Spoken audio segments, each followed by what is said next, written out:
What's up, guys, and welcome back to my channel. Kamaru Usman recently explained why he's not fighting Belal Muhammad. During a Q&A, Usman was asked directly why he isn't stepping into the octagon with Belal, who's currently ranked as the #1 contender in the welterweight division. Usman responded by saying he simply has nothing to gain from fighting him. He added that the supposed beef between them wasn't mutual, claiming most of the talk came from Belal. According to Usman, "I just think he's a dork, and you know what you do with dorks. You ignore them." He went on to explain that Belal being ranked #1 doesn't change the fact that he, Usman, has already been to the top. "I've been where he hasn't been," Usman said. "Yes, of course he's been a champion, but we saw what happened when it was time to defend. I have nothing to gain from fighting Belal Muhammad. He has everything to gain. That's why he's calling me out." Usman made it clear that his focus is on regaining the welterweight title, not fighting contenders who don't move him closer to that goal. "I'm not here to waste time," he said. "I want to get the title back and continue defending it. Why waste time with him? If I have the title and he's next, I'll happily kick his head in." Belal quickly responded to Usman's comments, firing back with, "You know a lot about getting your head kicked in." The remark referenced Usman's knockout loss to Leon Edwards. Usman's statement also sparked heavy criticism on social media.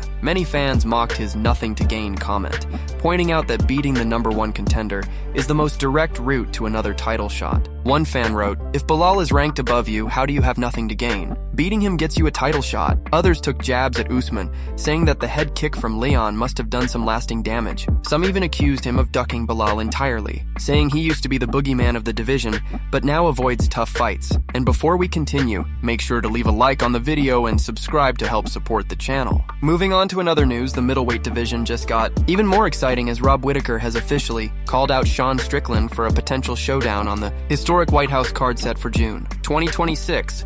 Whittaker said he's been eyeing this matchup for a long time, not out of bad blood, but because he loves the stylistic challenge that Strickland brings. He described Sean as a relentless forward pressure fighter with a style that always makes for an entertaining clash. Whittaker believes that beating Strickland, who currently sits at #3 in the rankings, would catapult him right back into the middleweight title picture. For fans, it's a dream matchup. Two high-level strikers who thrive under pressure and never back down from a brawl.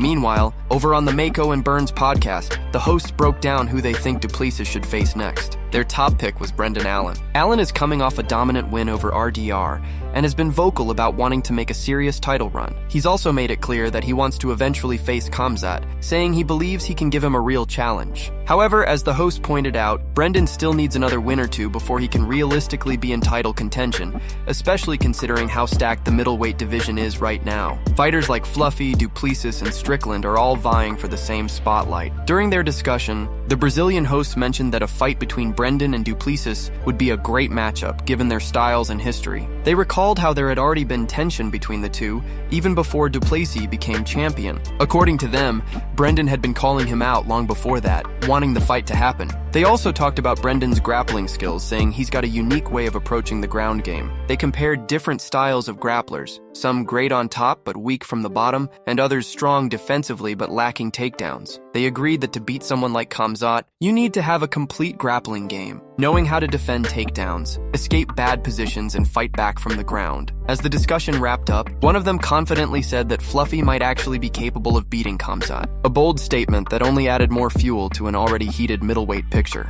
Moving on to another news, Dustin Poirier recently shared his thoughts on the pressure Ciryl Gane must be feeling ahead of his third undisputed title fight this weekend against Tom Aspinall. Dustin said he completely understands what Gane is going through, because he's been in that same position multiple times. Having fought for the lightweight title 3 times and coming up short each time, Poirier knows exactly how that kind of mental pressure can weigh on a fighter. Speaking to MMA Junkie, Dustin said, "Have I ever been in his shoes? I have the shoes right here. I lived in those shoes. It's a lot. It's a lot on yourself. Every time you go to sleep at night, when you wake up, when you go to the gym, you're thinking, this could be the last time I ever get a chance to make this happen. Every fight is different. Every fighter's mindset is different. Some people love that feeling while others crumble under it, but it's there, it's real, and he's definitely thinking about it." Dustin went on to say that what makes this matchup so exciting is how unique Gane's skill set is for a heavyweight. "We don't see many heavyweights who can move the way Gane can laterally," he said. "He's a real heavyweight. He's not just a big guy fighting at heavyweight. He's lean, muscled up, a great athlete, and knows how to kickbox." Poirier finished by saying it'll be interesting to see how Tom performs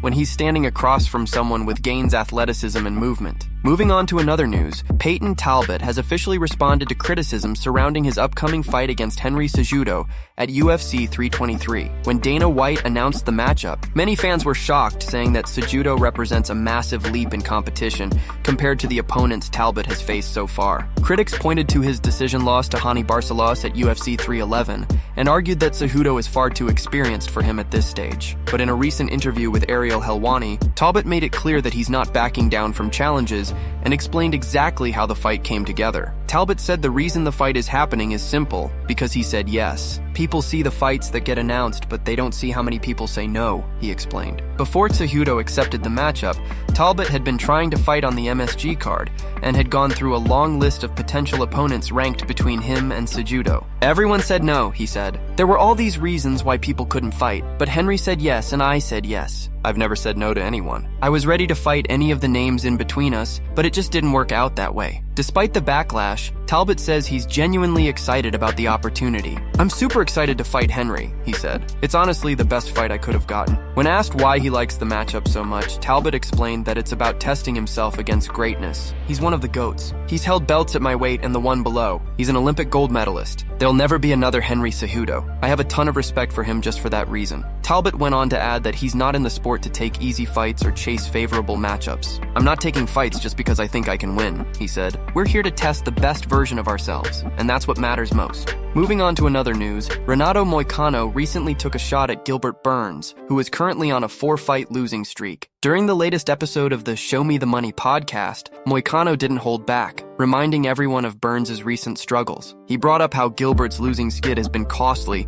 both for his career and reputation. Moicano joked about it while taking a few jabs, saying, "This mother got me 4 losses in a row," before laughing it off. He added that Burns shouldn't be asking for fights anymore, claiming, "You should not fight anymore. You make videos asking for fights and then you run away saying your belly hurts or that you're a little sick." Gilbert Burns, never one to stay quiet, immediately fired back. He challenged Moicano to a grappling match and confidently called him easy money. Burns responded, saying he doesn't respect Moicano and made it clear that if Renato really wants to test himself, he's ready to meet him on the mats. "You want to grapple? Let's go." "That's easy money, bro," Burns said with a smirk. The tension between the two escalated quickly, with both fighters trading insults and mocking each other's records. Moicano didn't seem fazed and kept rubbing in the fact that Burns has been on a downward streak. He doubled down, saying he respects fighters who stand by their performances, unlike Burns, who he accused of making excuses after losses. "I fight, I show up, and when I say I won, Moicano said confidently. The heated exchange ended with Burns still standing by his grappling challenge,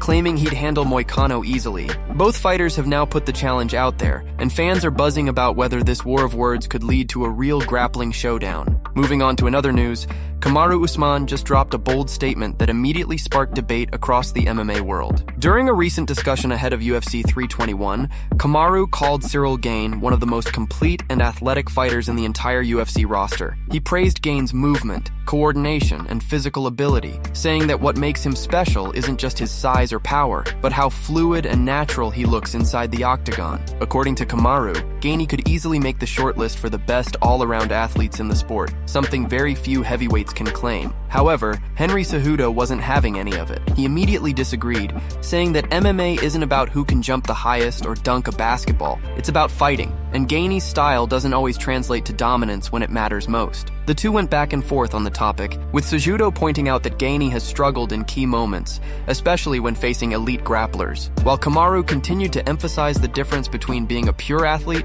and being a complete fighter. As for UFC 321, Gane is set to face Tom Aspinall in a heavyweight title clash that's got fans buzzing. Cejudo predicted Aspinall to win, citing his wrestling skills, speed, and knockout power. He believes Tom has all the tools to finish Gane, possibly in the later rounds. Kamaru, on the other hand, refused to make a clear prediction, calling it one of those fights that's nearly impossible to pick because both men bring something unique to the table. He said Gane's athleticism and striking are elite, while Aspinall's composure and wrestling could be the deciding factors if the fight goes deep. Meanwhile, outside the cage, Aspinall's future is creating more headlines. His father and longtime coach Andy Aspinall recently said he doesn't want Tom to re-sign with the UFC after his current 3-fight contract expires. He believes boxing offers far more financial financial potential and has openly encouraged Tom to transition once the deal is done. It's an interesting twist, especially since Aspinall admitted years ago that he considered leaving MMA for boxing. With his camp already planning that possible move, UFC 321 could be one of his final steps toward that transition. Moving on to another news, huge updates have surfaced regarding Khamzat and his next fight plans. During recent coverage of the ACA event, Khamzat was spotted in attendance, supporting his teammates Guram Kutataladze, who made a strong post-UFC return with an impressive TKO win, and Abdulrahman Dudayev, whose bout ended in a controversial split decision victory. Cameras captured Khamzat looking visibly frustrated when the scorecards were read, clearly showing his disapproval of the result. His intense reaction didn't go unnoticed, with fans immediately sharing clips online of him shaking his head and walking away from the cage after the announcement. After the event, reporters from a local outlet attempted to get a quick interview with Khamzat, but he refused, continuing his silent stance against the same media platform, something that's been ongoing for months. Instead, the reporters spoke with Khamzat's longtime friend, Alanbek Badu, who shared some key details about what's been going on behind the scenes and what's next for the undefeated star. Before diving into his comments, here's some important context. Ramadan begins in February and runs through March, meaning fighters who observe it often prefer to compete before it begins. According to Alanbek, Khamzat had initially planned to return in January,